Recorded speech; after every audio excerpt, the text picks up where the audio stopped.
Hello, welcome to the Maverrik podcast. I am Luke Two, and today I'm joined by Kent Lewis from Anvil Media. How are you doing, Kent? It's a pleasure to be here. Thanks for having me. No problem. So for everyone listening, will you just want to give people a rundown of what you've been up to for the past 2 years? Sure. Well, the past 22 years, I've run my own digital agency, Anvil. In the last 2 years, I've been prepping the company to sell. And in March of this year, we merged with another agency here in the U.S. Oh, fantastic. The reason why I use the 2-year ban is because obviously with the things that have happened, people pivoted for different things. That's true. Without mentioning the looming thing over every business's head for the last couple of years. Yeah. But it's interesting how businesses have gone from having digital as like we've got it as a platform, a channel, to something which is the thing that they use right now. Yes. So and having that having digital marketing as such like a big topic, what have you witnessed in your fields about the marketing? I think the biggest changes in marketing since COVID hit our shores around the globe is the change in behavior when it comes to remote work, flex work. So the context has changed as people change how they consume content, especially social media, when, how, etc. So we've found as marketers we have to adjust. Another example would be how people buy, when people buy, how they seek information. We no longer have, or up until recently, have not had the water cooler. We've had to rely on, Slack and Zoom to get information from coworkers. I personally feel fortunate. Well, I only recently got COVID 3-4 weeks ago for the first time, and being boosted, it was minor. Obviously it changed, 1 million lives lost and et cetera. But I found that I reevaluated my schedule, how I spent time with my family. And then what that led to was rethinking how I worked and how others may be working. And we adjusted some of our marketing messaging and some of our channels accordingly. So the big one being the event industry disappeared for almost 2 years. And then they came back. Well, they came back virtual. Now they're coming back, I think, permanently hybrid, as much as working schedules have changed, probably permanently with flexible or hybrid work. I think we're going to see that hybrid events. That's how we did it as well. Because before, obviously, Maverrik we've done a lot of webinars during that time. And before that, we were predominantly sales training and events. So we would go to cities and we would, showcase our Win Your Next Client on LinkedIn events, content events, to teach people how to use, obviously, LinkedIn and the platforms. And because, obviously, like I said, with events, it had to then be pivoted to webinars and pivoted to online events. But as we're coming back now in September, we've got our first major event, which is coming up. So I feel like everyone was kind of ready. Like before we were doing test water events as, we could, see how people are reacting to it. But it is interesting how everyone's changed over this time. Everyone's views on online and social media, and like you said, with the Zoom and how we communicate has definitely changed. Even from the face of, because I'm my age now, and I've always been into online fields. I'm constantly on like Discord and Google, and just my whole life is online, and it has been.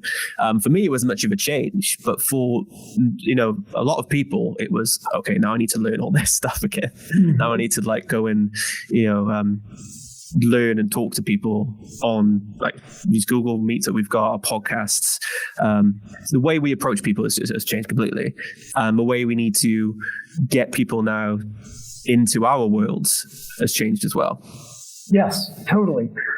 So what are your views currently now on disruptive marketing, and how do you now get people to break their new routines that they've got with the constant scrolling and with the new digital landscape as we see it?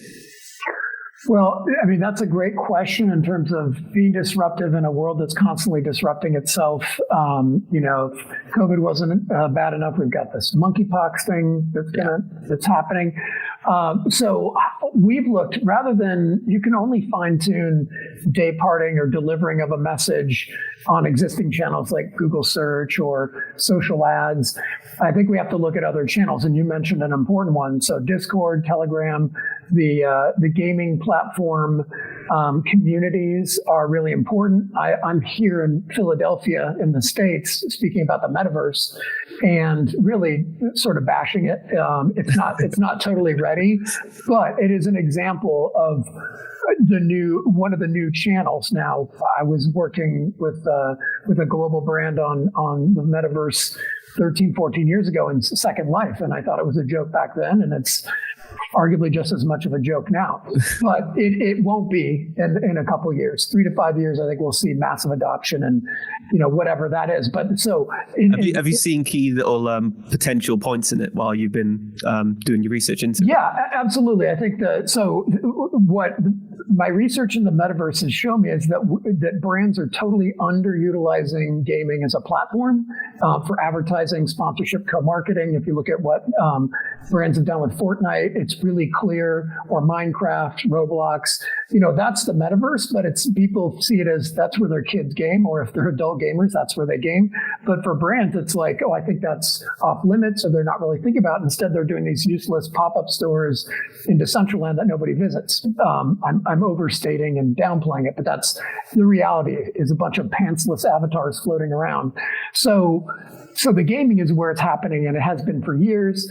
And then the other element is augmented reality. I think that's where brands are going to see the highest impact and the highest values, when you're making my life interesting or have greater utility by helping me understand where that couch fits using my phone, and overlaying it. That's been the works for years. But that to me is the functional metaverse versus the BS metaverse of Sandbox and Decentraland.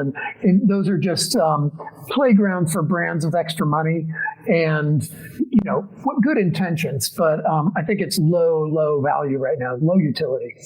Yeah. Do you feel, in terms of smaller businesses and them growing, I feel it might be a few years down the line before that sort of technology gets accessible to them to just adapt on whatever scale. Because like you mentioned before, with the big brands and the money to throw around and say, hey, let's just delve into this and see what we get from it.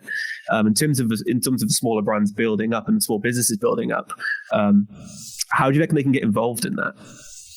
So I think circling back on my 2 points. One is gaming. I think there will be more increasingly affordable ways to sponsor just literally the sides of the walls on racing games or billboards in worlds. I don't think they have to be cost prohibitive. More importantly, I think is WYSIWYG AR. So dabbling in Snapchat before you get into a more advanced AR platform or application. I think that's going to be coming a lot faster than actually building in the metaverse and learning how to use Unity engine and so forth. I think that's for the bigger brands or just the nerds. So I think it's AR and gaming, really. As we mentioned before, when I remember Snapchat had ads and filters for specific locations. So when we were talking about events, someone could say, "Oh, I'm at this event," and they would have their own filters in the AR and say, "Hey, here I am," and it would just be like a overcast, like JPEG image of your face, wouldn't it? But with the branding all on them. And those are like $20-$30 or whatever. They were super cheap. And I think that's getting to your point about small business. It doesn't have to be a grandiose Nike, Gucci, Supreme collab. It can just be a simple, especially when you're geolocating, you're getting probably better targeting, but you're dramatically reducing your cost at that point.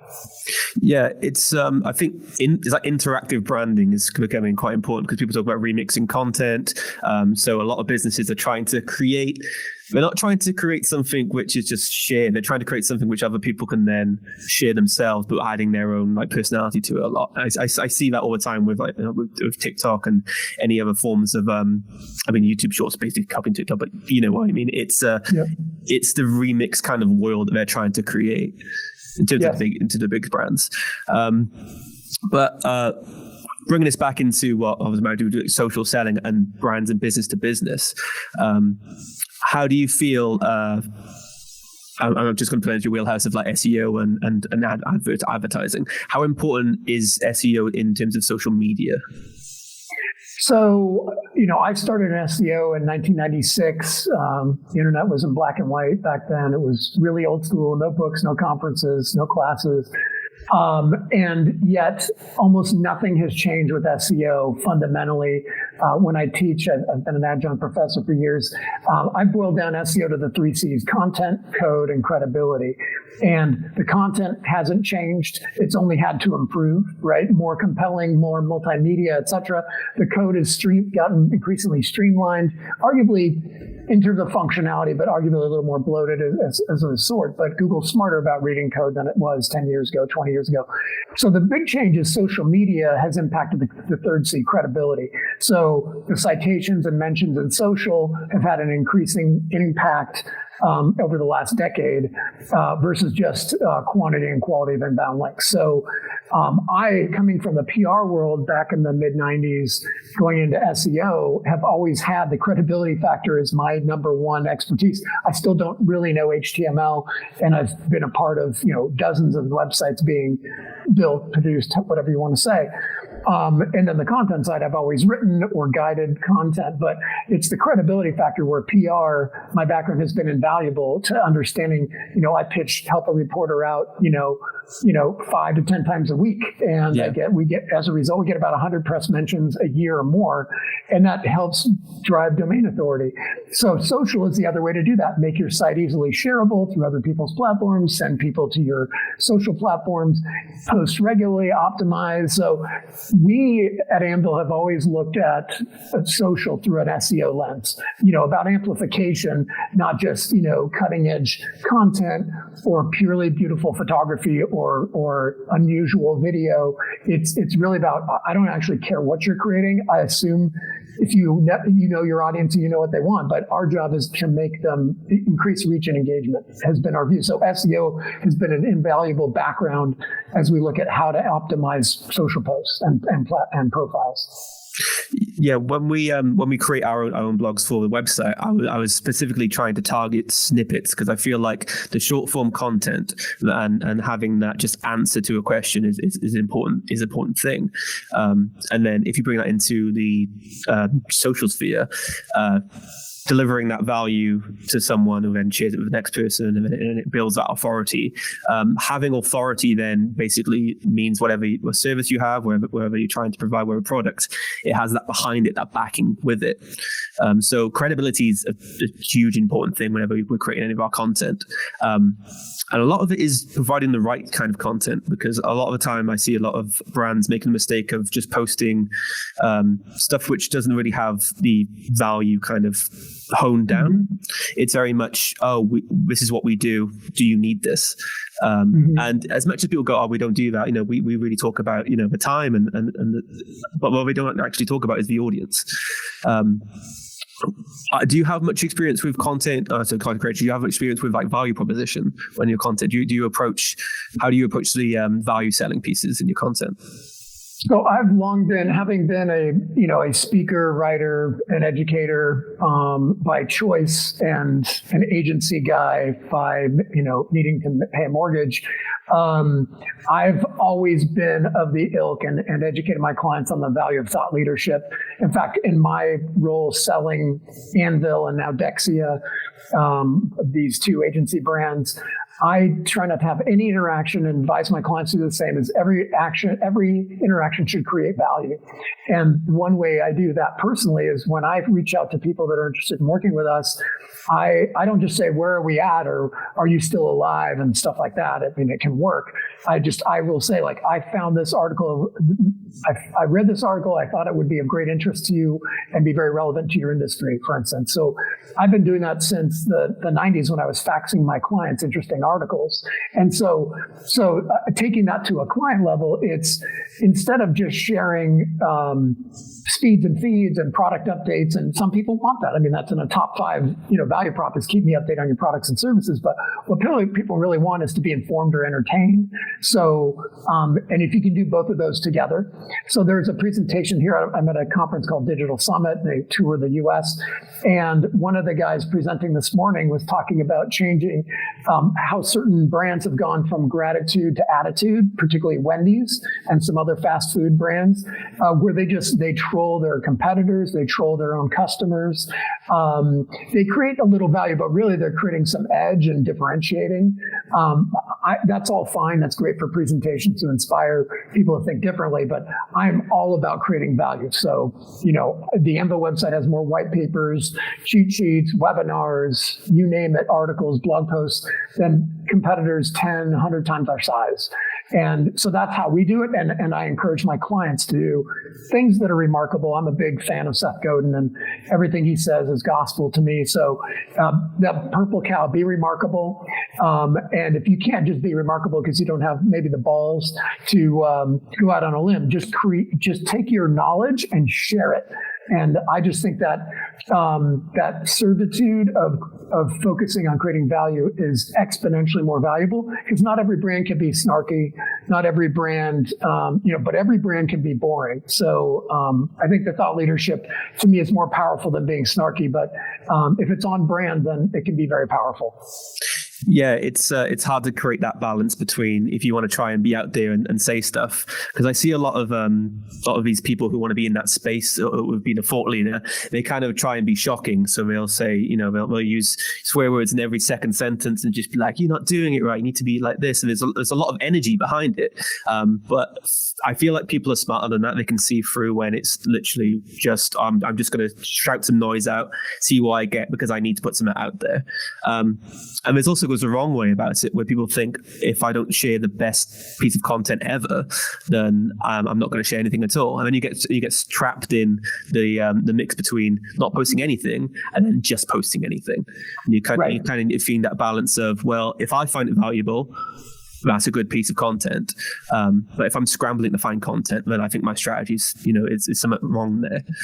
Because there's ways you can create content with everything you've got in mind if you just follow like the metrics of we use taste, which is basically give people a taste of who you are. And then there's obviously you need to teach people, you need to give people advice, sharing a testimony of someone who's worked with you before. And there's a lot of different sections where you can create content. And I feel that's what kind of scares a lot of business owners and people building businesses right now, because they have to be on camera, they have to be sharing themselves, they have to be posting content, even if they don't have teams behind them, especially if they're like a small business trying to grow. And I feel like a lot of people can be scared by it. Scared about the content creation aspect of things. Right. Well, it's interesting being in closer to your neck of the woods. We worked with Doc Martens for years, and one of the things that they told me 10 years ago that they were afraid to go on social. They waited too long, and they said they didn't want to screw it up. I said, how can you screw it up? You are Doc Martens. Just be you. That's what everybody has been. Doc Martens is basically the underlying infrastructure of counterculture, right? And then it became mainstream, and now they're kind of going hopefully back to their roots a bit. But that's what I've told clients is, there's your brand and your objectives, and then there's your customer, your prospect, and their needs. And the goal is to meet them in the middle with, I'm going to infuse my objective in there, and which is typically telling about new products and services. But if I don't give them something they need along the way, some new information, something funny, something light, something heavy, they're not going to hear or see that other message, and you're not going to meet your objective. So it is a delicate balance, but doing nothing at all, I've seen it doesn't work particularly well. And not doing it authentically is the second biggest problem I see. Advisors coming in and telling them, best practices that don't align with the brand or the objective or mostly the audience, being on the wrong channels, or the stop-start, like going deep into TikTok for a week or a month and then nothing again. And, so when we audit potential clients, I look at their history just to get a vibe of where they're at in time. And they can, by the time I talk to them, I've already done my homework. I know if they have a social media person on staff and if they're committed to it, or exactly the day they were fired or quit, because just things go dark. And it's a really telling, social media is still, it's not a stepchild, but it is kind of a funky cousin in the world of marketing. It doesn't get necessarily all the attention it deserves.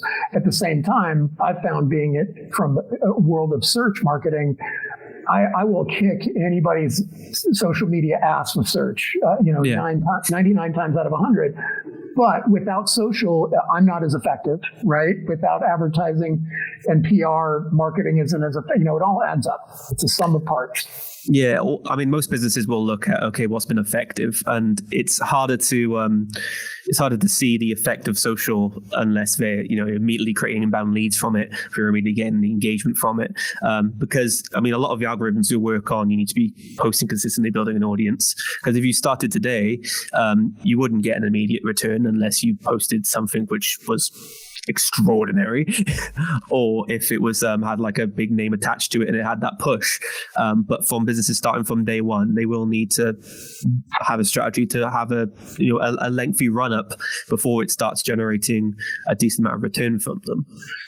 So it's an issue of, I do feel for social media marketers who have to battle with their budgets, and they always have to justify their own positions a lot of the time, which can suck. You don't want to walk into the building each time and say, okay, I need to show people the reason why I'm here, because it makes a big difference. We all know we're online. We all know that people on social media are there to basically either be entertained or get some value.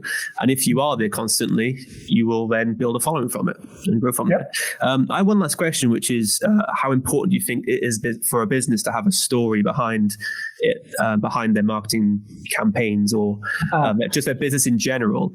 But I feel like people can create stories with their products or with their audience. From a starting point, how important do you think it is? I think storytelling is the foundation of any successful campaign. In fact, as much as I've been telling stories my whole career and encouraging our clients to tell interesting stories, what really shook me and woke me up again after all these years, because you kind of get lulled to sleep, is one of our clients is called The Presentation Company, and they have a book on how businesses can create more effective sales and marketing through storytelling. And they did a webcast with me or to our team, and remind us of the story arc and the hero journey and hero's journey and all those things that we often forget. We just want to start with the finish, start with the end, like, here's everything you need to know. Okay, are we good? Let's move on. And then there's no vested interest in the outcome if you say it up front. And so unless you're making a film like Memento, where everything's out of order, that's hard to do. So we are challenging our clients when they come to us with, what I call speeds and feeds, just the product feature, advantage, benefit stuff. We're like, let's tell a story. And it doesn't always have to be, it can be as simple as a customer testimonial, but it's typically case studies or success stories. Can be written with more than a factual problem solution, but actually more of an arc, just a little bit more copywriting sort of storytelling involved. So I think it's just short of a search ad with limited text. Even if you can tell a story in there, then you're really exceptional. As Mark Twain, I think, said, I wrote you a long letter because I didn't have time to write you a short letter, So taking that time and creating little mini stories or mini arcs, I think is huge. I've always said in my writing and my speaking that facts tell, stories sell. So if you really want to sell, then you need to be a storyteller. Yeah, because that's what a lot of salespeople need to create when they create a buyer's journey. They need to create that story of, okay, how did one person get from A to B? Like, how did they see us? At what points did they, because no one's going to immediately see you and buy from you, and all the time. There's going to be periods of time where people will have to see you at least 7 to 8 times before they even talk to you. Mm-hmm. And then the story would be, okay, I saw them maybe in an ad and I clicked on through. I downloaded a training video and I saw and I really enjoyed the training and what he provided with me. I followed the workbook they sent me and it got me some results from there. Now I want to talk to someone. And then from there, that's when it reaches, you actually have a relationship with someone and you've done business with them for you can say, now I've been working with this person for 10 years now. Mm-hmm. And then that's all it counts. So you can create stories with your, with your buying journey and say, okay, this is how I did it. This is how I approached this person. This is the value I brought to them. And this is why we're working with us now. So yeah, I do agree that I think it is really all about stories in a sense. Yes. Yeah, 100% agree. Fantastic. Well, thank you, Kent, for being a part of this podcast. I hope the merger goes really well. I'll put all the links to yourself. You just want to send me your LinkedIn, the rest of your socials. Sure. I will put it in the descriptions down below. Thank you, everyone, for watching the Maverrik podcast. Please subscribe to us and like and share if you've enjoyed this content so far. And we will see you next time for our next podcast.